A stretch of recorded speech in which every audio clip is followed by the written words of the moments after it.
He taunted the police for decades, mocking them, challenging them, daring them to catch him, and yet they never did, until he made one fatal mistake. For 30 years, he played a dangerous game hiding in plain sight. A husband, a father, a neighbor, no one suspected a thing. But behind closed doors, he was calculating, ruthless, and obsessed with control. He didn't just kill, he wanted credit. He sent letters, left clues, and toyed with investigators. He thought he was untouchable. Until a single slip-up unraveled everything. How did he manage to stay hidden for so long, and what finally brought him down? If you're new, please subscribe, and let's begin in Wichita, Kansas, 1974, where terror first struck. A quiet city of about 300,000 people, no murders, no gang violence, just a peaceful place to live. It was an ordinary winter day, January 15th. A 10th grader named Charlie Otero was returning home from school. His family had moved to Wichita just a year ago when his father retired. Joseph Otero, Charlie's father, was a Spanish-speaking immigrant from Puerto Rico who had spent most of his life in the U.S. Army. He had moved with his wife and 5 children to Wichita to enjoy a quiet retirement. The city seemed peaceful, not paradise, but a decent place to live. But that day, everything changed. When Charlie opened the door and stepped inside, he saw something that would haunt him forever. His mother and father were in the living room, tied to chairs and strangled. Upstairs, he found his 9-year-old brother with a plastic bag over his head, and his 11-year-old sister hanged from a heating pipe. Wichita had never seen anything like this. I won't dwell on the gruesome details, but let's just say that there was plenty of horror to be found at the crime scene. The murders were committed with exceptional cruelty and cold-blooded precision. When the police arrived, they found almost no evidence. The detectives determined that the murders had taken place around 8 to 9 a.m. None of the victims had resisted until they were tied up. Even more strangely, the family had a large dog, but the neighbors hadn't heard any barking. The dog was found alive and well in the backyard. It all seemed odd. How did the killer manage to subdue a former soldier and experienced boxer without a fight? The only explanation was that the victims were somehow convinced that if they cooperated, they wouldn't be harmed. The killer brought everything he needed, rope, scissors, and pliers, and took it all with him when he left. He even cut the phone line. There was only one witness, a person who claimed to have seen a man driving away from the victim's home in the family's car. That Oldsmobile was found later, abandoned miles away, wiped clean of prints, a sign of a careful plan, not a panicked escape. This led investigators to suspect that the murders were premeditated. The Otero family wasn't a random target. The killer had chosen them deliberately. But who could have had a motive? That remained a mystery. There were no signs of sexual assault, although the killer left traces of semen at the scene, suggesting that there was a sexual element to the crime. The detectives concluded that the real target was the 11-year-old daughter. The rest of the family were just collateral victims. The Wichita police chief commented that the method used to kill the family indicated a clear inclination toward fetishism.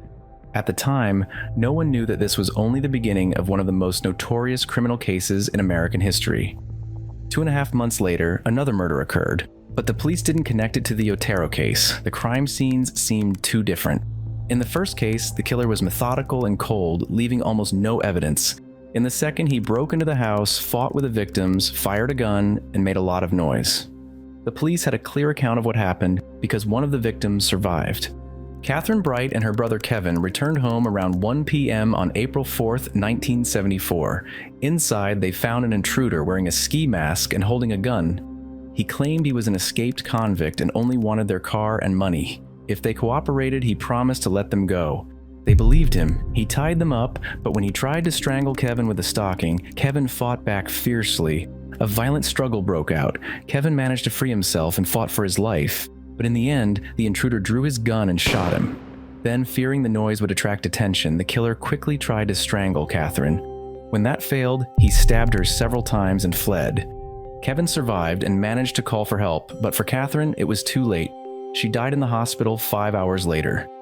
Meanwhile, the police believed they had solved the Otero family murders.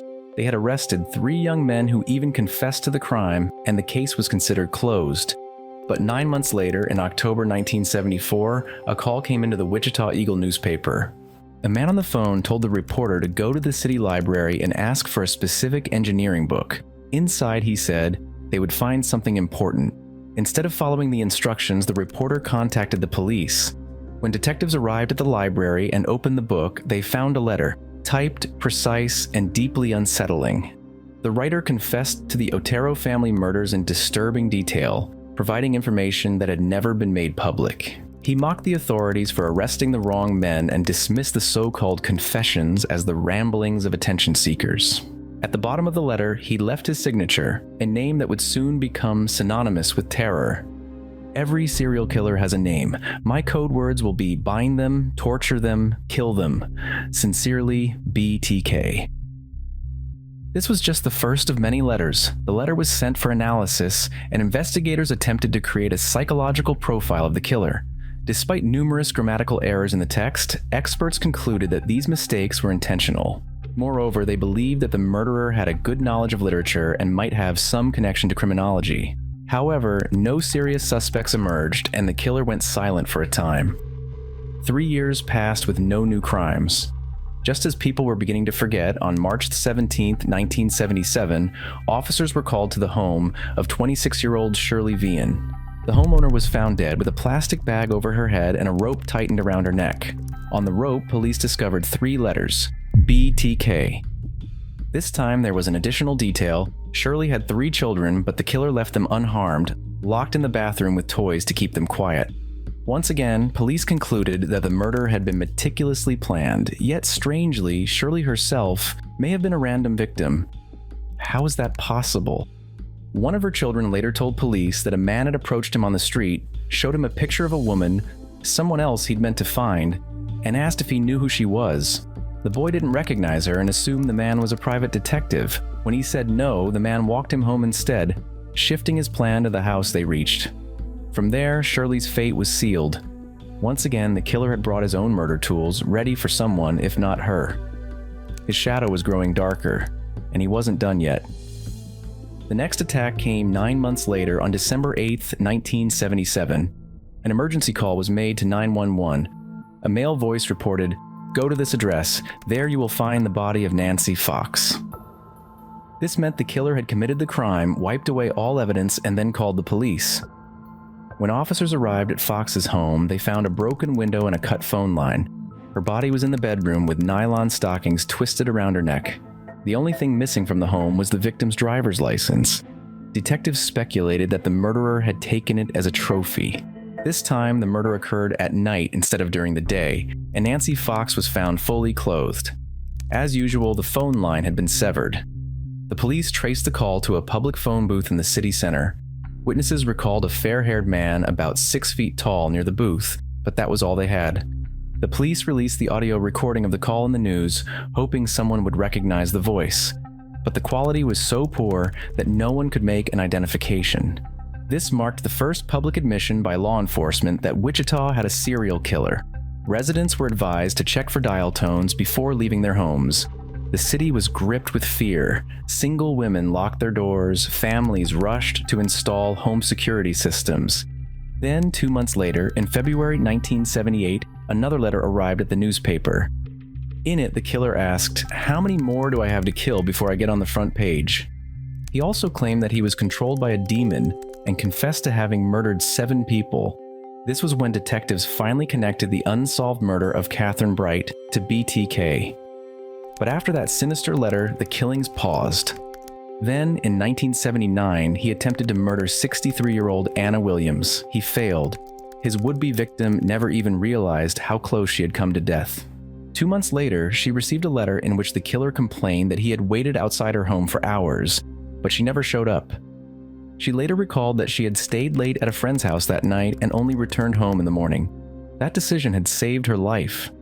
Anna Williams turned the letter over to the police and quickly moved away from Kansas forever.